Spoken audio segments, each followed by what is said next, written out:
Doctor Yunus আমেরিকায় গেলেন, ওনাকে পরবর্তী জিজ্ঞেস করা হলো এইখানে কি জঙ্গিবাদের উত্থান করতে পারে? তিনি বললেন যে আন্দোলন সফলই করেছে বাংলাদেশের আপমর নারীরা, সেখানে জঙ্গিবাদের উত্থান হবে কোত্থেকে? হ্যাঁ, এটাই তো সত্য। একটা ছবি আমাদেরকে অবাক করে দিয়েছে জাহাঙ্গীরনগর বিশ্ববিদ্যালয়ের প্রীতিলতা হল থেকে আমাদের দুই বোন হাত ধরাধরি করে নামছে। এক বোন সারা শরীর বোরকা জড়ানো, হাতে একটা লাঠি, তার সাথে তার বান্ধবী একটা টি শার্ট পরা এবং একটা জিন্স পরা, হাতে একটা লাঠি। কে জিন্স পরা আর কে বোরকা পরা এই চিন্তা তারা করে নাই। আওয়ামী লীগের সমস্ত ন্যারেটিভ ভেঙে দিয়ে ফ্যাসিবাদের, ভারতীয় আধিপত্যবাদের, হিন্দুত্ববাদের ন্যারেটিভকে নাই করে দিয়ে দুই বোন হাতে হাত ধরে হাতে লাঠি নিয়ে ছাত্রলীগ মুক্ত করেছিল জাহাঙ্গীরনগর বিশ্ববিদ্যালয়। আমাদের সেই একতা আজকে কোথায়?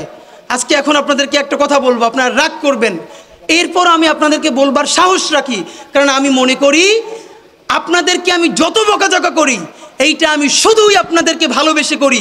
আপনাদের স্বার্থে আমার কোনো ব্যবসা নাই, আমার কোনো বাণিজ্য নাই। আমি আলেম পরিবারের সন্তান, আমার বাবা একজন প্রথিতযশা আলেম ছিলেন আমার কমিউনিটির, আমি আলেমদের সাফারিংস জানি।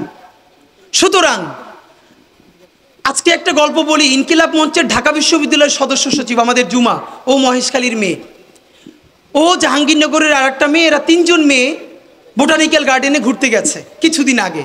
কষ্ট নেবেন না, আমরা যদি এই লার্নিং নতুন করে চিন্তা করতে না পারি, বিশ্বাস করেন এইখান থেকে শুধু ভারতীয় আধিপত্যবাদের আইকনটা গেছে, ভারতীয় আধিপত্যবাদের কোনো প্রতিষ্ঠান এখান থেকে সরে নাই। আমরা কি শুধু আইকনকে, আপনার কি মনে হয় ভারতের সমস্ত বিনিয়োগ শুধু হাসিনার উপরে? না, এখন হাসিনার তাদের প্ল্যানে নাই, সে তো একটা ব্যক্তি। সে এখানে দেশ হিসাবে হাজার হাজার কোটি টাকা সে এখানে বিনিয়োগ করেছে, এখানে তার অনেক ধরনের এস্টাবলিশমেন্ট আছে, একটার পরে একটা ফেস সে ওপেন করবে। এই আধিপত্যবাদের বিরুদ্ধে, এই ন্যারেটিভের মোকাবেলায় এই জুলাইয়ের যে একতাবদ্ধ শক্তি, নারী, পুরুষ, কওমি, আলিয়া, সালাফি, মাদ্রাসা, কলেজ, ইউনিভার্সিটি, হিন্দু, মুসলমান, বৌদ্ধ, খ্রিস্টান, এদের যে ঐক্যবদ্ধ দেশের আধিপত্যবাদের বিরুদ্ধে একতা, এটার বিরুদ্ধে জীবন গেলেও আমাদের ঐক্য আর ভাঙা যাবে না।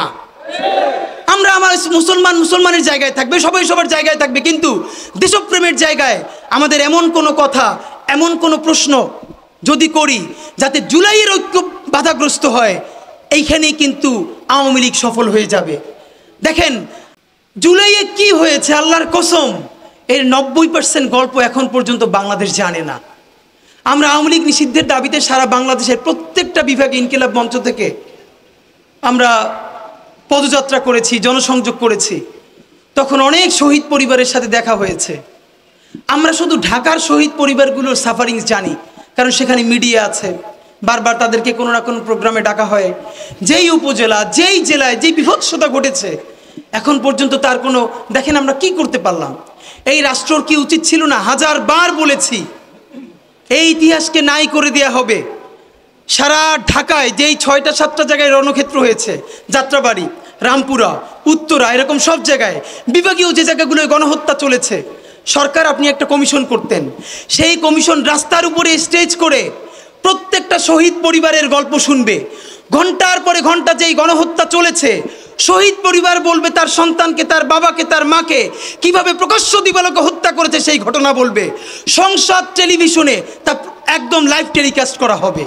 যেই ভাই 2 চোখ হারিয়েছে, আজকেও দেখলাম মাদ্রাসার সম্ভবত যাত্রাবাড়ির ঘটনা, পুরো সাদা জুব্বটা রক্তে লাল হয়ে গেছে, এবং একটা কলেজের ছাত্র তার মাথার পতাকা খুলে সেই রক্ত মুছে দিচ্ছে। আপনি ভাবেন এই সরকার আমাদের মধ্যে কতগুলো বিভাজন করে দিয়েছিল হাসিনা, মানে হুজুরদের মধ্যে মিনিমাম 20টা শাখা।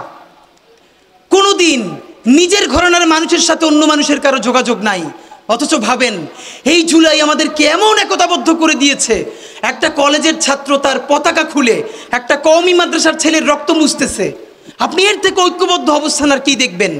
জাহাঙ্গীর, আপনারা আমরা পছন্দ করিয়েন না করি, অনেকে নাও করতে পারেন, এই জুলাই কোনোদিন সফল হতো না যদি আমাদের মায়েরা, যদি আমাদের বোনেরা ঘর থেকে হাতে বটি নিয়ে রাস্তায় না নামতেন। এই আন্দোলনকে জঙ্গি আন্দোলন পর্যন্ত ত্যাগ করতে চেয়েছে আওয়ামী লীগ।